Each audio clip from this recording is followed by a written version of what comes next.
சுவிசேஷம். இந்த நாளுக்குரிய தேவ வார்த்தை.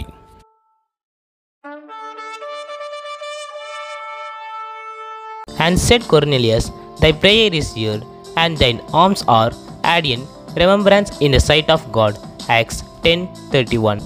కొర్నేలి, నీ ప్రార్థన వినబడెను, నీ ధర్మ కార్యములు దేవుని సముఖమందు జ్ఞాపకముంచబడి ఉన్నవి కనుక నీవు 30కు వర్తమానము పంపి.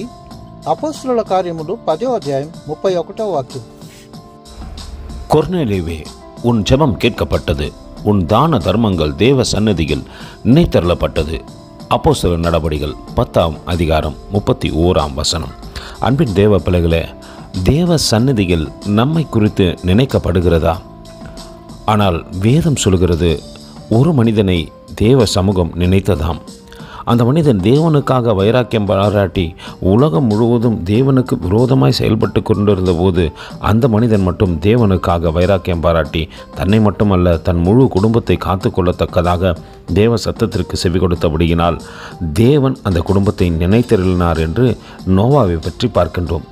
நம்மையும் நினைத்தருளத்தக்கதாக நம் செய்கை இருக்குமானால் நிச்சயம் தேவனுக்கு பிரியமாய் நாம் செயல்படுவோம். கர்த்தர் தாமே உங்களை ஆசீர்வதிப்பாராக. ஆமென். எங்களோடு கூட இணைந்து ஊழியம் செய்ய விரும்பினால் இந்த வார்த்தைகளை மற்றவர்களுக்கும் பகிர்ந்து கொடுங்கள். இது ராஜ்யத்தின் சுவிசேஷம்.